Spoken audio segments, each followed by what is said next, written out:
Today, I want to give you something different. Not 5 tips, not a checklist. I want to give you 3 shifts.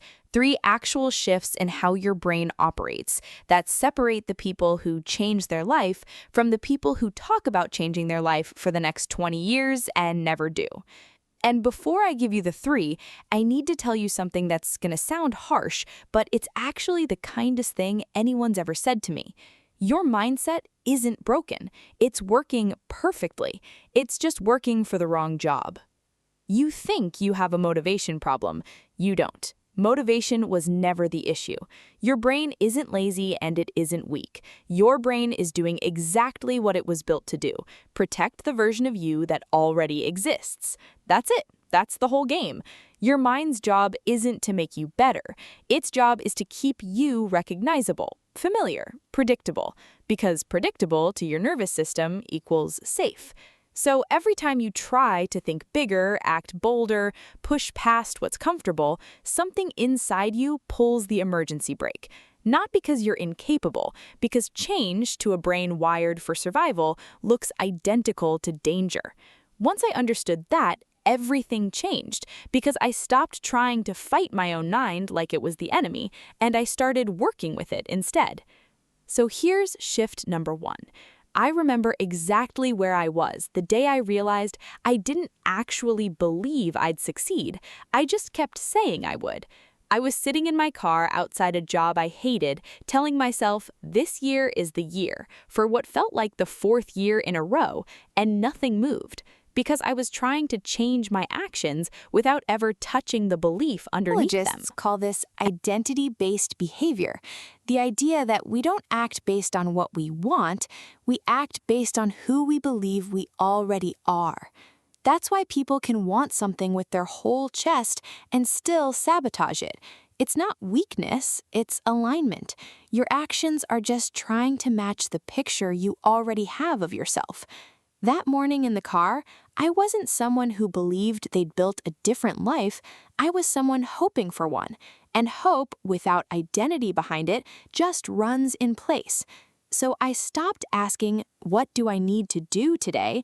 And started asking, who would I have to become for this to be inevitable? Different question, completely different brain. Actually backwards. Discomfort isn't a warning sign, it's information.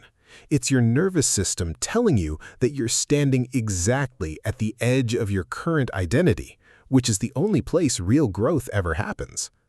There's a reason almost every person who's built something they're proud of describes the building of it as uncomfortable, not exciting.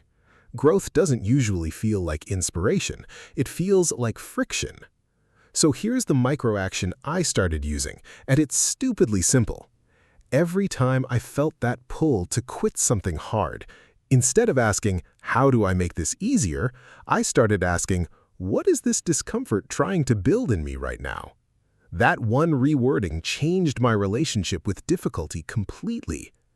And the self-talk shift that went with it, I started saying, quietly, almost under my breath, this feeling means I'm growing, not that I'm failing.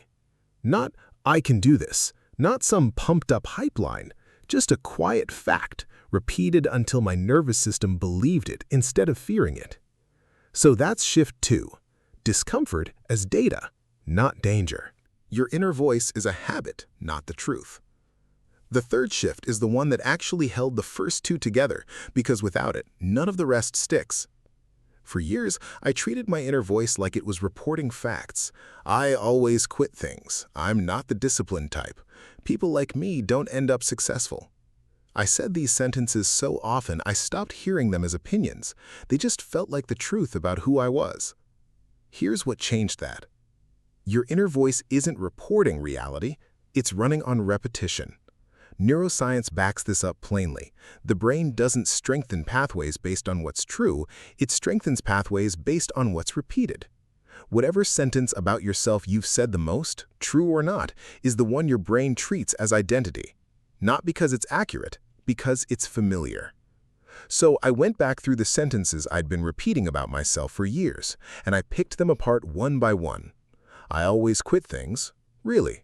Always? Or just the things I didn't actually want badly enough yet? I'm not disciplined. Or did I just never build the small reps that disciplined people build quietly, every day, when no one's watching? Once I saw those sentences as habits instead of verdicts, they lost their grip. I couldn't unsay years of repetition overnight, but I could start repeating something else, on purpose, with intent, until the new sentence became the loud one and the old one became background noise. The micro-action here is simple. Every time you catch the old sentence, you don't argue with it loudly. You just quietly counter it once. That's an old habit talking, not a fact. And you let the moment pass. Small, repeated, boring. That's exactly why it works. So that's shift 3. Your self-talk is trained, not true, which means it can be retrained. 3 shifts: identity before action, discomfort as information, self-talk as habit, not fact. None of them are complicated. None of them require more willpower. They just require repetition in the right direction instead of the wrong one. The same repetition that built the version of you sitting here right now.